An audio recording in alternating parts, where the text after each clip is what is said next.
Greetings from Shri Sauha Kelkar College, Devgad. Myself, Professor Rashmi Hirlekar, and warm welcome to the session of International Banking and Finance. In today's lecture, we will discuss about fixed exchange rate.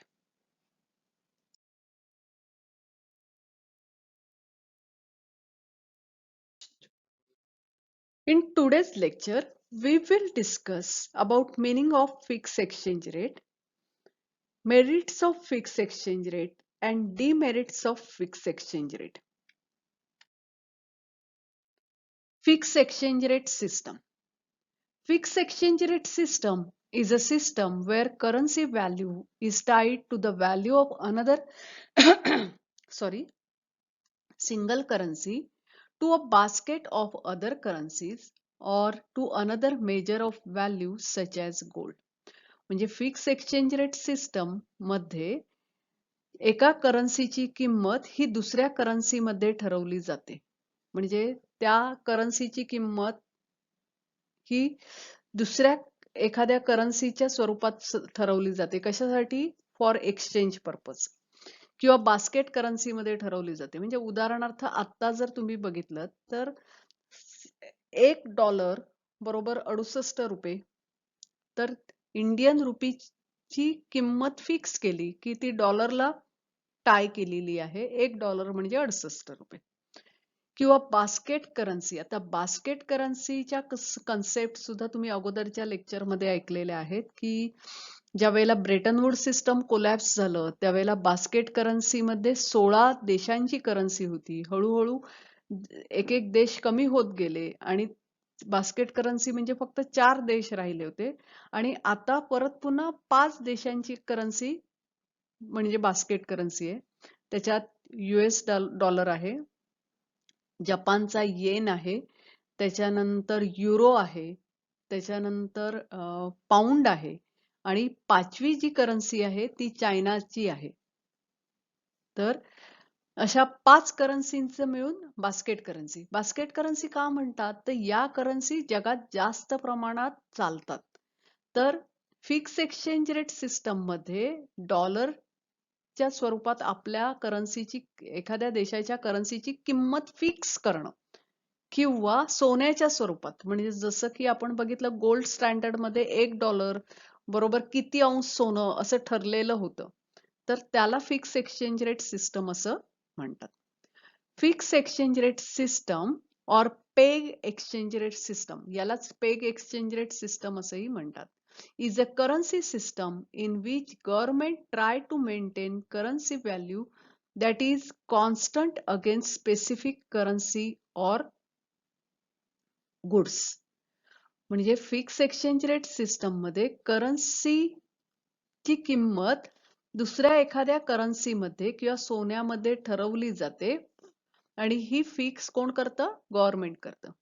In fixed exchange rate system, countries' government decide the worth of currency in terms of either fixed weight of asset or another currency or basket of other currencies. Government त्या देशाच्या करन्सीची किंमत एखाद्या ऍसेटच्या किती वजन म्हणजे सोन्याचं किती वजन असेल किंवा दुसऱ्या देशाच्या करन्सीच्या स्वरूपात किंवा बास्केट करन्सीच्या स्वरूपात त्याची व्हॅल्यू फिक्स करतं.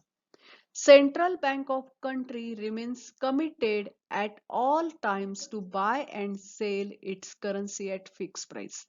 लक्षात घ्या, फिक्स एक्सचेंज रेट सिस्टम मध्ये त्या देशाच्या सेंट्रल बँक ही बांधील असते to buy and sell currency at fix price. म्हणजे आपण गोल्ड स्टँडर्ड मध्ये किंवा ब्रेटन वूड सिस्टम मध्ये बघितलं होतं की $1 म्हणजे किती अंश सोनं, एक काहीतरी मला वाटतं 32 की 25 अंश सोनं असं दर ठरलेला होता. तर अमेरिकेची सेंट्रल बँक जी होती ती बांधील होती की जर जगातल्या देशांनी डॉलर आणून दिले तर तेवढ्या वजनाचं सोनं सेंट्रल बँकेने परत करायचं आणि समजा डॉलर मागितले तर त्या बदल्यात सोनं घ्यायचं डॉलर विकून. तर central bank is committed at all time to buy and sell currency at fix rate. To ensure that currency will maintain its peg value, the country's central bank maintain reserve of foreign currencies and gold. बघा, हे जे pegging केलं जात होतं की countries currency will maintain its peg value, तर त्या देशाची करन्सी जी आहे ती पेग व्हॅल्यू मेंटेन करेल ह्याची खात्री देण्यासाठी country central bank have to maintain reserve of foreign करन्सीचे रिझर्व्ह मेंटेन करणं किंवा गोल्ड मेंटेन करणं हे त्या देशाच्या सेंट्रल बँकेला करावं लागत होतं. They can sell these reserve in order to intervene in fixed exchange market to make up excess demand and to take up excess supply of the country's currency. लक्षात घ्या की देशाच्या करन्सीला मागणी वाढवण्यासाठी किंवा करन्सीचा सप्लाय वाढवण्यासाठी आवश्यक ते रिझर्व्ह खरेदी विक्री करण्याचा अधिकार या सेंट्रल बँकांना होता. The most famous fix rate system is gold standard. म्हणजे आपण बघितलंय की गोल्ड स्टँडर्ड मधलं एक प्रसिद्ध फिक्स रेट सिस्टम होतं. कारण एक सोनं म्हणजे किती रुपयात सोन्याची किंमत ठरलेली होती. $1 म्हणजे किती अंश सोनं, हे अशा प्रकारे गोल्ड स्टँडर्ड मध्ये सोन्याची किंमत ठरली. तसं इंडियन रुपी तर 1 ग्रॅम सोनं म्हणजे किती रुपी वगैरे असं फिक्स केलेली होती. Where the unit of currency is paid to a specific measure of gold. म्हणजे सोन्याला वर त्या करन्सीची किंमत ठरलेली असायची. पण गोल्ड स्टँडर्ड का संपुष्टात आलं, तर त्याचा मागचं कारण असं होतं की एकदा जो सोन्याचा दर ठरला त्या रेटमध्ये नंतर बदल केले गेले नाहीत, तो कायम होता. आणि सोनं मॅन्युफॅक्चरिंगचा खर्च दिवसेंदिवस वाढत चालला होता. बरं, दुसरा विषय असा होता की सोन्याच्या खाणी या काही ठराविक देशांमध्ये जास्त होत्या. सगळ्याच देशांमध्ये सोनं मिळत होतं असं नव्हतं. त्यामुळे सोन्याची स्केअरसिटी बाकीच्या देशांना, त्यामुळे मागणी वाढत होती वगैरे असे अनेक समस्या त्यामध्ये होत्या, आपण बघितलंय. Regimes also peg to other currencies. आणि फिक्स एक्सचेंज रेट मध्ये फक्त पेगिंग टू गोल्ड नाही, it also pegs to other currencies. These countries can either choose single currency to peg or basket currencies of basket consisting of currencies of countries major trading partners. आता basket currency मध्ये कोणत्या देशांच्या currency असतात, तर major trading partner, जगातल्या व्यापारामध्ये मोठा सहभाग असलेले जे देश आहेत त्या देशांची करन्सी त्या बास्केट करन्सी मध्ये येते. आणि म्हणून बघा, आता आपण बघतो की बास्केट करन्सी मध्ये 5 करन्सी आहेत, त्यातली 5वी जी करन्सी आलेली आहे ती चायनाची आहे, कारण चायनाचा व्यापार जगात मोठ्या प्रमाणावर चालतो. Now we will discuss about merits of fixed exchange rate. The first merit is price stability. म्हणजे काय, तर फिक्स एक्सचेंज रेट मुळे त्या इकॉनॉमीतली प्राइस स्टेबल राहते, त्यामुळे ग्रोथ होते. This advantage has been viewed as one of the virtue of metallic standard. आता metallic standard म्हणजे काय, तर गोल्ड स्टँडर्ड चा एक महत्वाचा गुण काय होता, तर गोल्ड स्टँडर्ड मध्ये प्राइस स्टॅबिलिटी मेंटेन होती. Price stability implies that changes in prices are small, gradual and expected. आता प्राइस स्टॅबिलिटीचा अर्थ इथे दिलेला आहे की प्राइस स्टॅबिलिटी कशाला म्हणतात, तर किमतीतला बदल जो होता तो छोटा होता, सावकाश होता आणि अपेक्षित तेवढाच बदल होत होता. One of the most important factor that can be affect price stability is monetary policy. Price stability चा परिणाम मॉनेटरी पॉलिसीवर होत होता. सेकंड मेरिट काय आहे, तर economic stability and prosperity. Metallic standard can diminish short-term fluctuation in countries' output, which are also called as business cycle. विद्यार्थी मित्रांनो, गेल्या वर्षी इकॉनॉमिक्स मध्ये तुम्ही बिझनेस सायकल बघितलंय की बूम, त्याच्यानंतर डिप्रेशन, म्हणजे काय तर धंद्यात तेजी येते, मंदी येते. तर हे जे आहे economic fluctuation, short term fluctuation जे आहे त्यालाच आपण काय म्हणतो, बिझनेस सायकल म्हणतो. तर मेटॅलिक स्टँडर्ड मध्ये शॉर्ट टर्म फ्लक्च्युएशन कमी करण्याची क्षमता होती. Reasons for decreasing volatility in output may lie in price stability. लक्षात घ्या, decreasing volatility in output, output जे उत्पादनामध्ये अस्थिरता होती ती कमी कशामुळे होत होती, तर प्राइस स्टॅबिलिटी मध्ये उत्पादनातली अस्थिरता कमी झाली होती.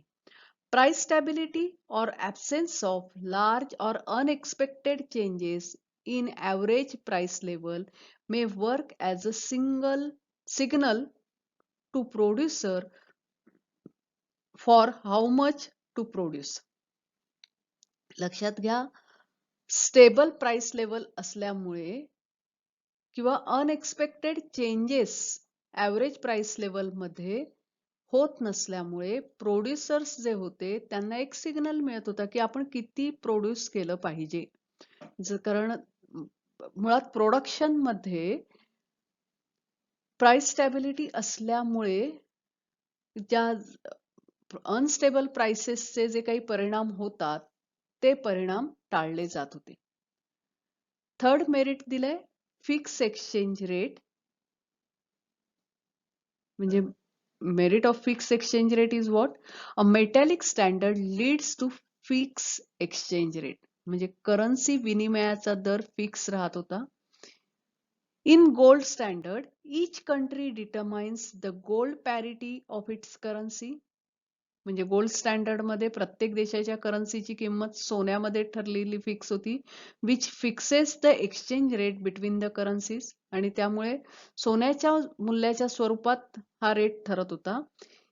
In a reserve currency system, the reserve currency has gold parity and all other currencies are peg to the reserve currency, which also leads to fixed exchange rate system. म्हणजे metallic system किंवा gold standard system मध्ये सोन्याचा दर fix होता आणि सोन्याची देवाणघेवाण होत होती.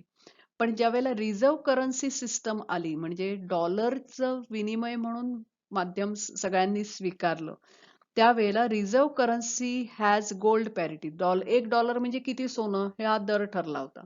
And all other countries are peg to the reserve currency, आणि बाकी देशांच्या करन्सीची किंमत रिझर्व्ह करन्सीशी पेग केलेली होती, which also leads to fix exchange rate system. आणि त्यामुळे फिक्स एक्सचेंज रेट सिस्टम अस्तित्वात आली.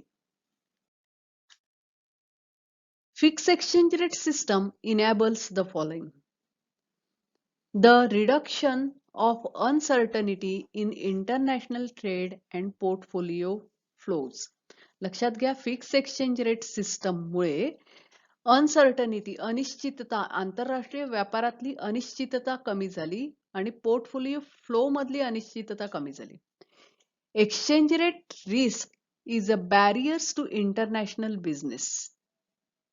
Under fixed exchange rate regime, nobody has to use scarce resources to guess the next period's exchange rate. लक्षात घ्या, ज्या वेळेला एक्सचेंज रेट स्थिर नसतो त्यावेळेला स्केअर रिसोर्सेसचा वापर करून गेस करावं लागतं की नेक्स्ट पिरियडचा एक्सचेंज रेट काय असेल. तर ह्या सगळ्या गोष्टी म्हणजे अनिश्चितता कमी झाली फिक्स एक्सचेंज रेट सिस्टममुळे. An automatic balance of payment adjustment mechanism to maintain the internal and external balance. Fixed exchange rate system मुळे automatic balance of payment balance झाला किंवा balance of payment adjustment mechanism maintain झालं. This mechanism, also called as price specific flow mechanism, takes care of imbalance between countries' current account and price level. म्हणजे या मेकॅनिझमला price basis flow mechanism असं म्हणतात आणि it takes care of imbalance between countries current account and price level. Current account आणि price level मधल्या इम्बॅलन्सची काळजी घेण्याचं काम हे कोण करतं? तर प्राइस बेसिस फ्लो करतं.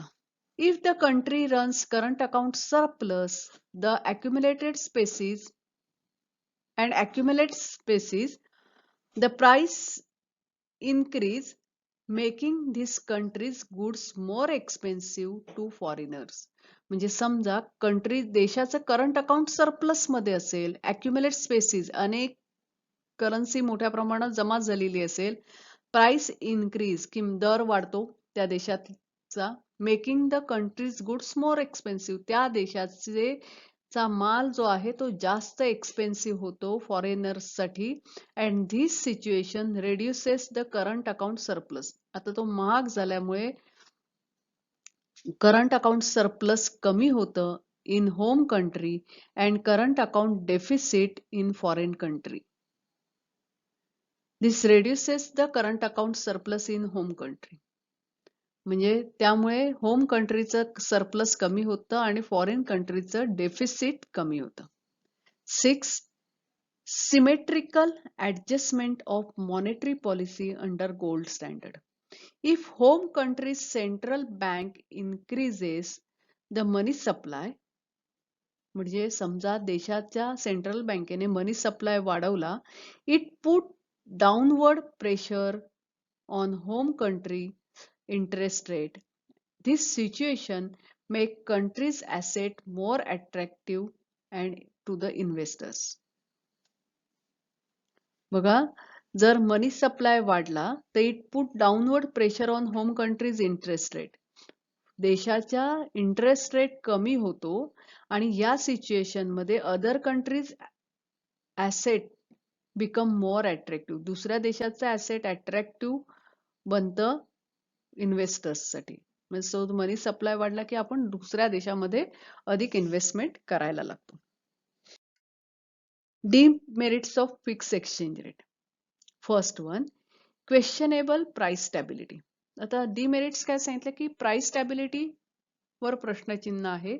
Metallic standard is considered to promote price stability. However some studies indicate that gold standard era experience large fluctuation in average price level.